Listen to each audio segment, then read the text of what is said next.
আজকে বলবো হেলদি আর tasty chicken soup কীভাবে বাড়িতে বানিয়ে নেবে প্রচুর ভেজিটেবলস দিয়ে।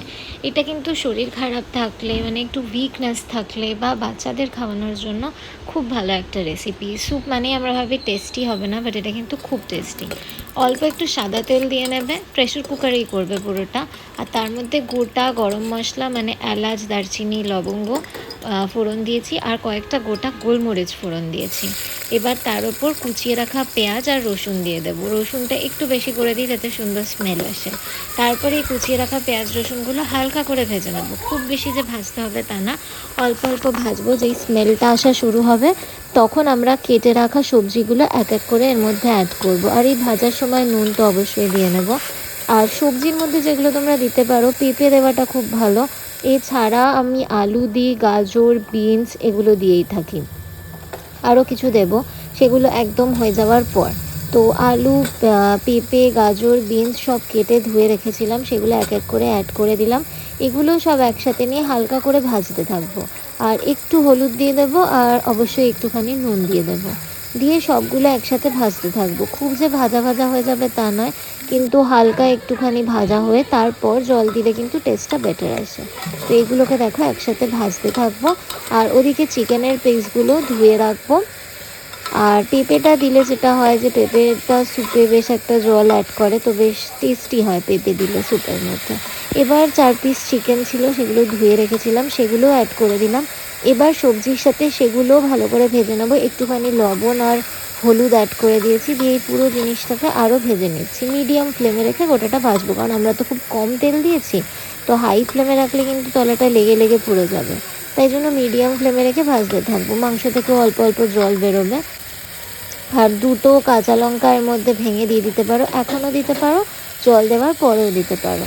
তো মোটামুটি ভাজা হয়ে গেছে। এবার এর মধ্যে আমরা খানিকটা জল অ্যাড করে দেবো। এমন জল অ্যাড করবো যাতে এগুলো সব ডুবে যায়, ওই রকম অ্যামাউন্টে জলটা অ্যাড করে দেবো। জল অ্যাড করে দেওয়ার পর নুনটা একটু চেক করে নিতে পারো। আমি জল অ্যাড করে দেওয়ার পর দুটো কাঁচা লঙ্কা ভেঙে দিলাম আর একটা গোটা পেঁয়াজ দিয়ে দিলাম। দেখো এই যে পেঁয়াজটা সিদ্ধ হবে, এটা কিন্তু বেশ টেস্টি হবে।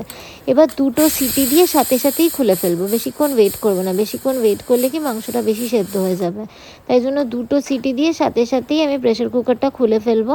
দেখো ফুটছে, গ্যাসটা অন রেখেছি। এবার আমি আরও দুটো সবজি অ্যাড করব, সেটা হচ্ছে ক্যাপসিকাম আর টমেটো। ক্যাপসিকাম আর টমেটো আমি চাইনি প্রেশার কুকারে সিটি দিয়ে সেদ্ধ হয়ে যাক, একদম গলে যাক।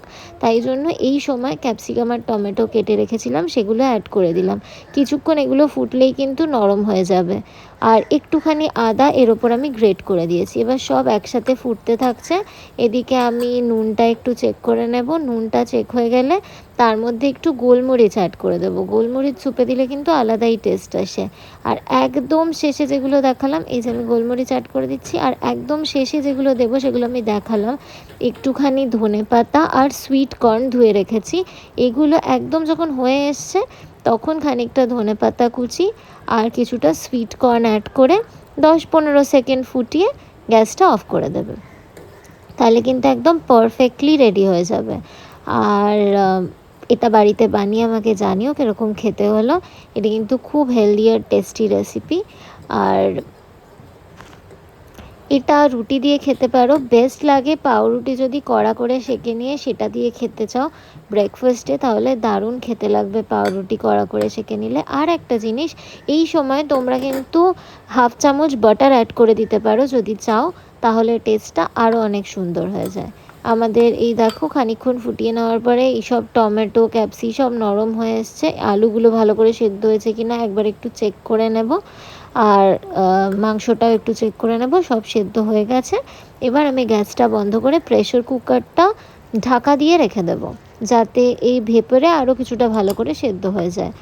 আর খাবার সময় আরেকবার একটু গরম করে নেবে মাইক্রোওয়েভে বা গ্যাসে ফুটিয়ে, তাহলেই আমাদের healthy and tasty soup ready. কেমন লাগলো কমেন্ট সেকশনে অবশ্যই জানিও। আবার দেখা হবে নেক্সট ভিডিওতে।